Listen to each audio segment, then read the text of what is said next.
Welcome to another edition of the RockCast, a podcast made by Rockhurst University students for Rockhurst University students and anyone interested in life at Rockhurst.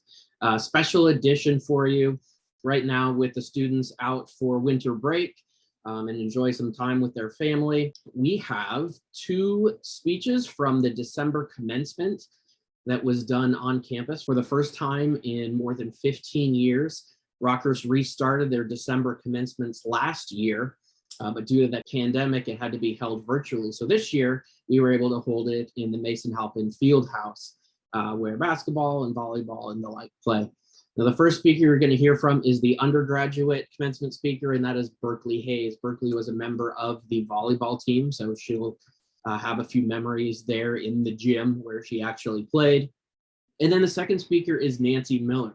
And Nancy is a Master of Education degree recipient, which she got later in the day. So first you'll hear from Berkley, and then Nancy, and then finally you'll hear from our president, Reverend Thomas Curran, who wraps up the event for all those in attendance. I'm proud to introduce the first of today's student speaker. Berkley Jane Hays is our undergraduate student speaker, a candidate for the degree Bachelor of Arts in English. She's also a Texan, from Dallas proper, she'll tell you. She was nominated to be today's speaker because Berkley is a creative and compassionate student leader whose definition of success is founded in genuine compassion and a love of storytelling. As a transfer student, Berkley quickly acclimated to the Rockhurst community. She excelled both on the volleyball court and in the classroom. As one of this university's first film track English majors, Berkley pioneered a way of becoming a filmmaker amid a global pandemic. As a director of photography, she operates according to the belief that there is beauty in simplicity. She always finds the best angle into a story or a shot and collaborates in a way that catalyzes the talents of others. Berkley also seeks out opportunities for herself, pursuing a summer internship through the RU Marketing Office, a fall internship with the local film group, Women in Film and Media, and working as a freelance production assistant for local and national filmmakers. She has an infectious curiosity and an unassuming yet refreshingly frank disposition. Berkley.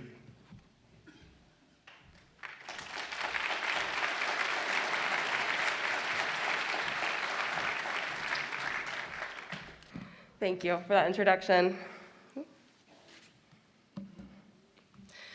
Hi, my name is Berkley Hays, and like you, I am panicking that in about 15 minutes, I will no longer be able to say that I'm a college student figuring it out as I go, and will instead have to say that I'm a college graduate.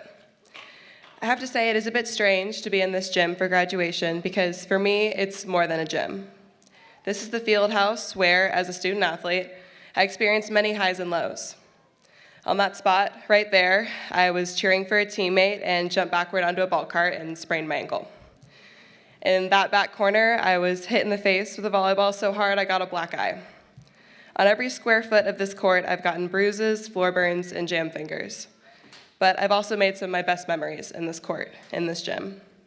Met some of my best friends here, friends with whom I went all the way to the Final Four National Championship.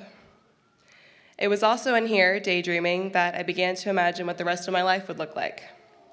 But, like all of us, that image went cloudy in March of 2020. We all remember receiving an email saying that spring break was being extended for 2 weeks. Sweet. However, 2 weeks became a month, then 2 months, then an ungodly amount of time to spend exclusively with one's household. We went from falling in love with our future careers in classrooms with friends to fighting the urge to spend entire classes on TikTok. We also continued to grow in our ability to adapt to circumstances outside of our control. We wrote countless apology emails for our spotty Wi-Fi or broken computer cameras. We learned, in short, how to survive. Throughout our time spent at home, we had become more than just students. We were tech support, therapists, and tutors. We replaced Einstein study breaks and Arupe study sessions with Zoom meetings and FaceTime calls. We learned to adapt and keep adapting to the uncertainty we faced. And it is in this fact that I find peace when I consider the future. Every one of us has a story of how we survived being a student during the pandemic, personal struggles that maybe no one else saw. But it was in these struggles that we gained the resiliency and tenacity with which we will face whatever the world awaits us when we take off these robes and incredibly uncomfortable high heels. We've developed a skill set, a capacity for adapting and improvising that no other graduating class has acquired, which is something that every single one of us should be extremely proud of. However, this resilience, this ability to succeed no matter what the world or Canvas notifications throws at us, can in part be credited to the faculty who supported us along the way. Our professors went above and beyond what was expected of them. They put our needs and learning first. To name a few, in my personal experience, Drs. John Kerrigan, Elizabeth Barnett, Laura Forsberg, Glenn Young, whose positivity shone through even the bleakest Zoom screens, and Jason Arthur, whose dedication to his student success was one of the main reasons I was even able to make it to this graduation. Professors, thank you for continually making your students a priority. We really appreciate it. However, students, thank yourselves for the resilience and dedication that you brought to this gym, to this graduation ceremony. You took on roles that no one thought would be necessary, but did so with immense success. Thank you, parents in attendance today, for your overwhelming support in everything that we do. Thank God for his boundless blessings. Whether you walk out of this room with a concrete plan or will be met with uncertainty, you walk out of here more than a college graduate. Don't settle to be just one thing. One thing is boring. Thank you.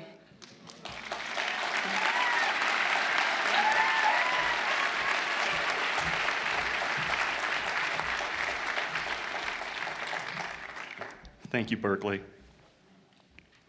Allow me to present our graduate student speaker, Nancy Marie Miller, candidate for the Master of Education degree.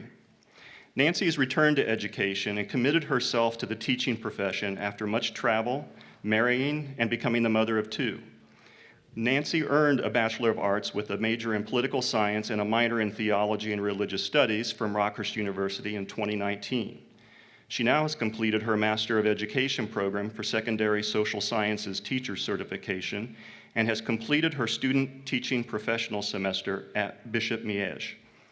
Nancy has described the call to teaching as a call to service and a call of hope. During education courses, the faculty have come to know Nancy as a compassionate, thoughtful, value-oriented, and reflective leader. She values social justice. For example, while designing her action research project, she focused on restorative justice practices for discipline in K-12 schools. When restorative justice practices are applied in a school setting, the school becomes a community which values all its members' voices and commits to creating a collaborative environment to encourage problem solving and conflict resolution through a restorative process. She also values critical thinking and informed decision making, which she will promote with her future students. In her philosophy of teaching, she writes, "I strive to engage students in critical thinking, helping them broaden their understanding of the world around them and the implications of historical, social, and political actions." She wants students to be knowledgeable of past and current events and issues to make informed decisions for the future. We believe that Nancy is a graduate who already lives out the Rockhurst mission and will continue to do so. That is, she will continue to engage with the complexities of our world and serve others as a compassionate and thoughtful leader. Nancy?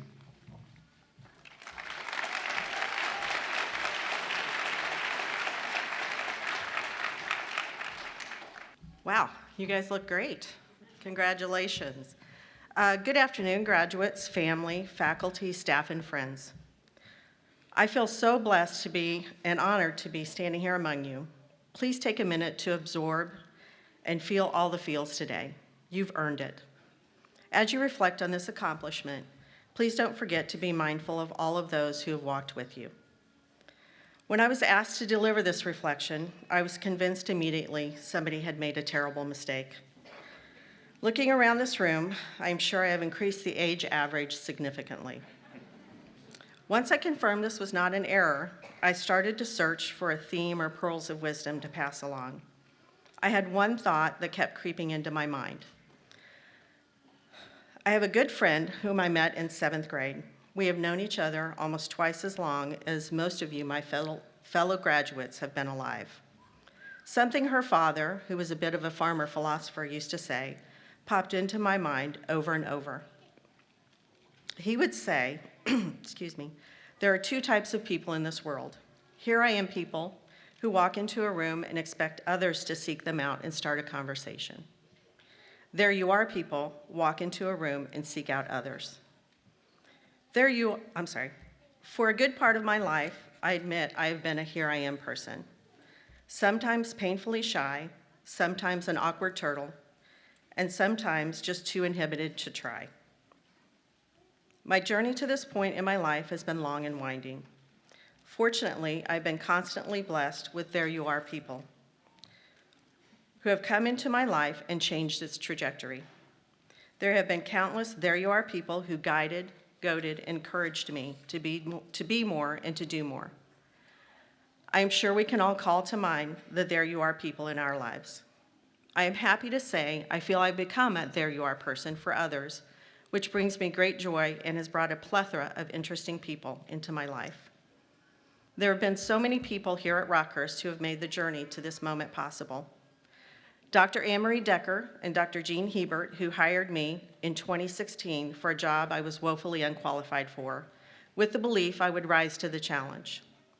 Dr. Glenn Young, who because of his passion, knowledge, and enthusiasm for theology, not only helped me to discover more about my faith, but is the only person who could get me to be anywhere by 8 a.m. 3 days a week. Craig Watts, who showed me that the U.S. Constitution and laws are not just on paper, but living through stories and experiences of others. The Education Department, led by Dr. Sarah Hicks, with a special shout out to Mary Carey, who is the epitome of love and service. The Physical Plant crew, Dave, JR, Keith, Mark, and the rest, who are the bones of this institution. They hold us up and keep us running. The ever-patient IT guys, Darnell, Thomas, and the Mikes, who answer all our questions and connect us. Of course, we have been led at RockCast by the quintessential there you are person in Father Curran. His steadfast kindness and outreach to others is legendary. One just need meet Father Curran once to feel instantly at ease. Thank you, Father Curran. You may never know the difference you have made and continue to make in the lives of others with your humble, easygoing way. True story. I would like to pivot a bit and challenge all of us to apply the there you are philosophy to other aspects in our lives as we move forward.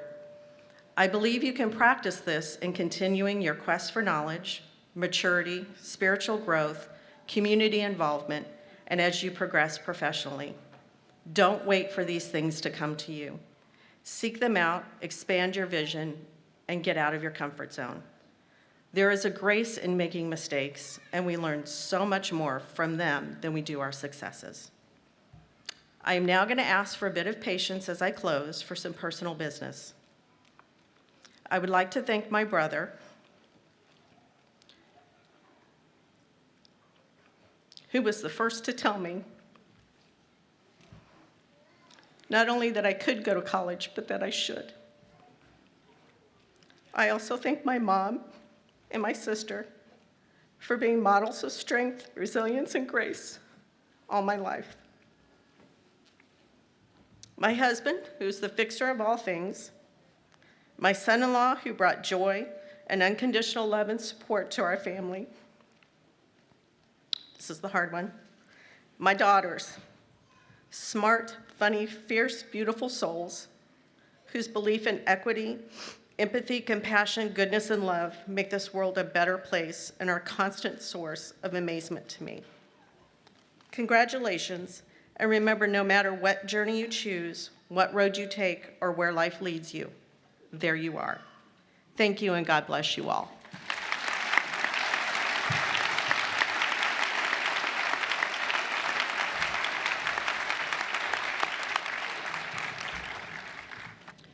In recognition of your new status as graduates and alumni of RockCast University, you may now move your tassel from the right to the left.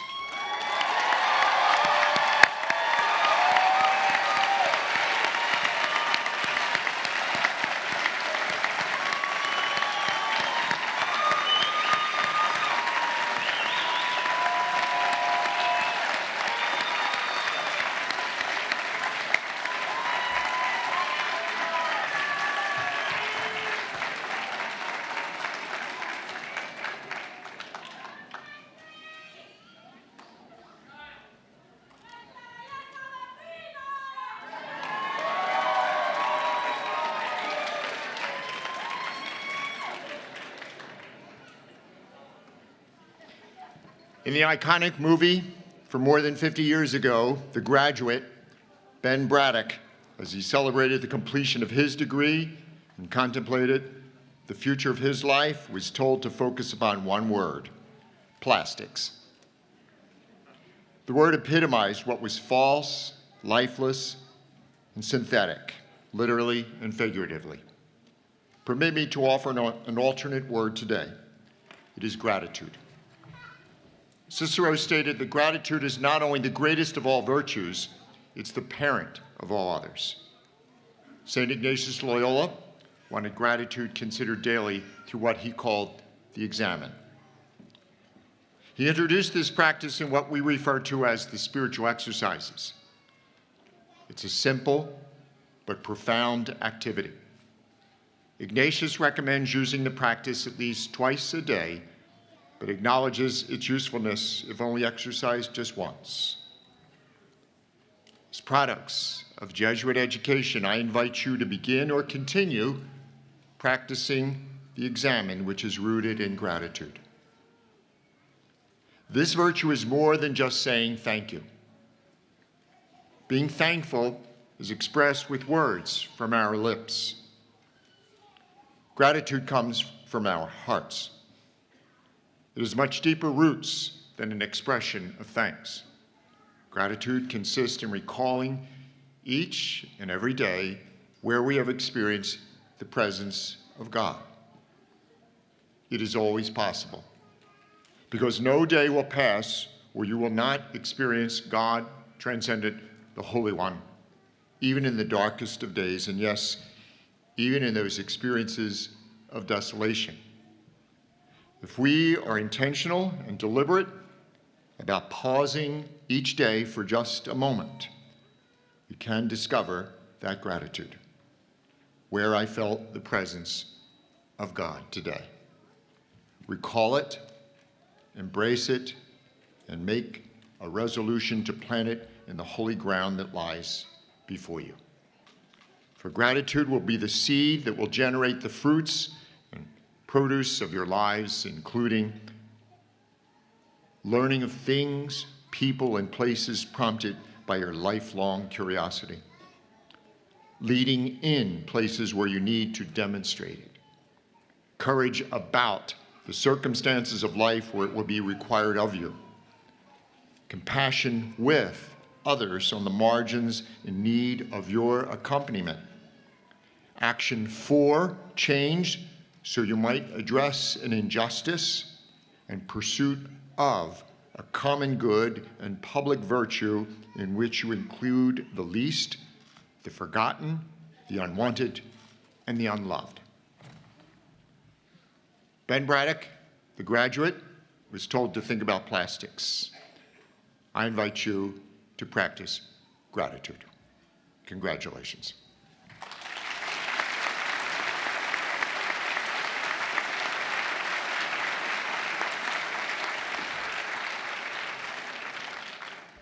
We thank you so much for listening to this special edition of the RockCast. Be sure to like and subscribe on any of the regular channels that you could find podcasts on. We're on Google, Stitcher, Spotify, Apple Podcasts, etc., etc., etc.